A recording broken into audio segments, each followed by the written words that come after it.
ang mga tagahanga ng Spurs na excited nang mapanood ang unang pagsasama ni Victor Wembanyama at Chris Paul ay dapat abangan ang pagbubukas ng 2024-25 NBA season.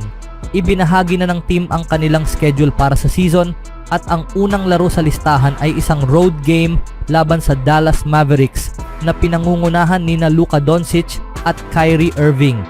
Sa larong ito, makikita rin ang debut ng former Splash brother na si Klay Thompson sa uniform ng Mavericks matapos ang blockbuster deal na nagdala sa kanya mula sa Golden State Warriors. Ang parehong team ay maglalaro sa kanilang season opener sa October 24 ayon kay Mark Stein sa X na former Twitter. Maaaring mapanood ng mga tagahanga ang laro sa TNT marahil isang tanda ng intensyon ng NBA na gamitin si Wembanyama bilang susunod na mukha ng liga. Maayos ang kanyang ipinakita, ngunit pagkatapos na tanggalin sila ng Sacramento Kings mula sa play-in, nagpasya ang Warriors na hindi na ipagpatuloy ang kanyang serbisyo at nagtungo siya sa free agency. Kaya naman pumirma si Chris Paul sa Spurs para magkaroon ng pagkakataong mag-mentor sa generational prospect na si Victor Wembanyama, ang Rookie of the Year ng nakaraang season. Naging finalist din siya para sa Defensive Player of the Year, ngunit natalo siya kay Rudy Gobert ng Minnesota Timberwolves. Sa kanyang debut season kasama ang Spurs, naglaro si Wemby ng 71 games at nag-average ng 21.4 points, 10.6 rebounds at 3.9 assists. Ang 19-season experience ni Paul sa NBA at ang kanyang basketball IQ ay magiging perpektong kombinasyon para sa isang Spurs team na patuloy na natututo kung paano maglaro kasama ang isang tunay na superstar.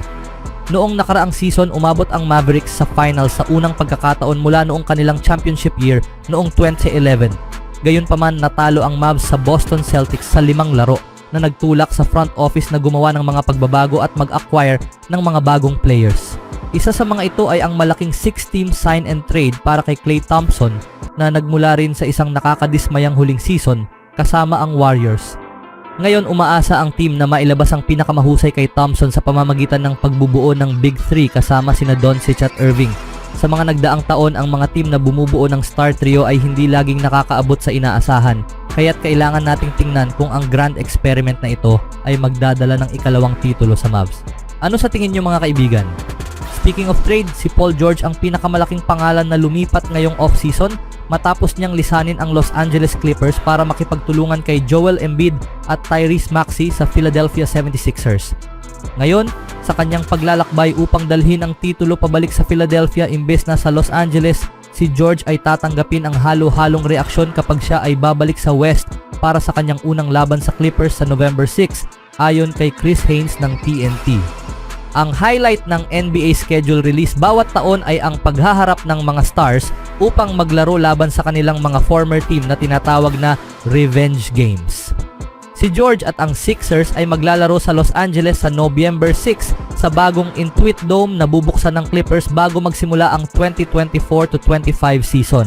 Pumasok ang 76ers sa 2024 off-season na naghahanap ng malaking hakbang. Dahil walang star players na naging available sa trade market at ang team ay mayroong higit sa $60 million sa cap space, gumawa ang Philadelphia ng malakas na hakbang para kay George na sa huli ay pumirma ng 4 na taong max contract na nagkakahalaga ng higit sa $211 million.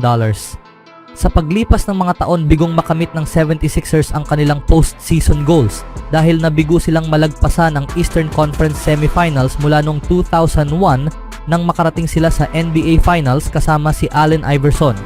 Sa nakalipas na 7 season, natalo ang Sixers sa semifinals ng 5 beses. Si George na ngayon ay 34-year-old at papasok na sa kanyang ika-15 season sa NBA ay naging mahalagang miyembro ng Clippers kasama si Kawhi Leonard sa nakalipas na 5 taon. Sa panahong ito, nag-average siya ng 23 points at 6 rebounds kada laro, habang may shooting percentage na 45.5% mula sa field at 39.7% mula sa 3-point range. Sa 76ers, hahawakan ni George ang isang mahalagang papel sa tabi ni Embiid at Maxey na magbibigay sa team ng lakas para makipagkompetensya sa East laban sa mga team tulad ng Boston Celtics at New York Knicks. Habang ito ay isang revenge game para kay George, ito rin ay isa pang pagkakataon para kay James Harden na harapin ang 76ers. Si Harden ay na-trade sa Los Angeles sa simula ng 2023-24 season matapos sumabog ang kanyang mga pagkadismaya sa Philadelphia. Ang dalawang stars ay maghaharap sa unang pagkakataon sa harap ng Clippers fans mula nang iwan ni George ang organisasyon sa free agency. Narito ang mga exciting na schedule ng mga laban sa opening games ng NBA season. Ang in-season tournament ay naging isang malaking tagumpay sa unang taon nito noong nakaraang season. Ngayon ibinalik ito ngunit may bagong pangalan. Ang torneo na nagaganap sa gitna ng season ay tinatawag na ngayon na Emirates NBA Cup 2024. Ang in-season tournament ay binubuo ng lahat ng 30 teams na nakahati sa 6 na grupo na maglalaban para sa NBA Cup Championship Trophy. Ang schedule ng NBA Cup ay inilabas ngayon Miyerkules, August 13 sa NBA Today broadcast ng ESPN. Ay tinatawag na ngayon na Emirates NBA Cup 2024. Magsisimula ang 2024 NBA Cup sa November 12 na may mga pambansang telebisyong laro sa pagitan ng New York Knicks at Philadelphia 76ers at ng Dallas Mavericks at Golden State Warriors bilang mga pangunahing laro.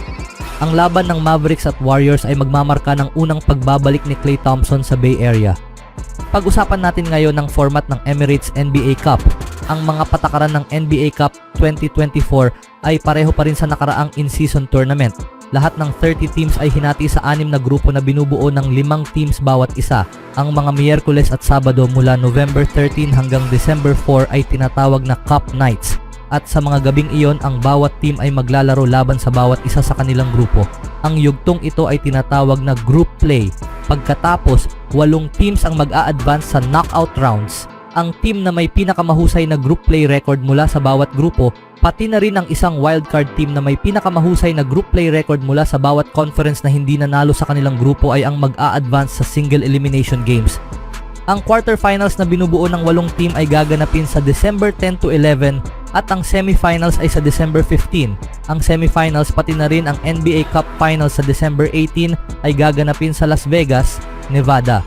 Sa kabuuan, mayroong 67 games na bahagi ng in-season tournament. Lahat ng mga larong yon maliban sa NBA Cup Final ay bibilangin sa regular season records.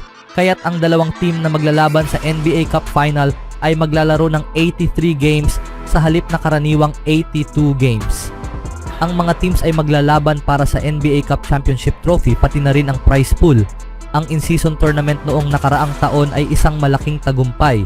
Ang kakaibang disenyo ng court para sa Cup Nights ay nakahikayat ng maraming manonood at ang mga tagahanga ay na-excite sa mas mataas na level ng intensity sa mga laro ng in-season tournament.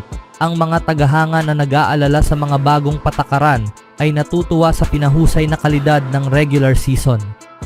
Ang Los Angeles Lakers ang team na nanalo sa inaugural tournament at si LeBron James ang naging unang MVP ng torneo.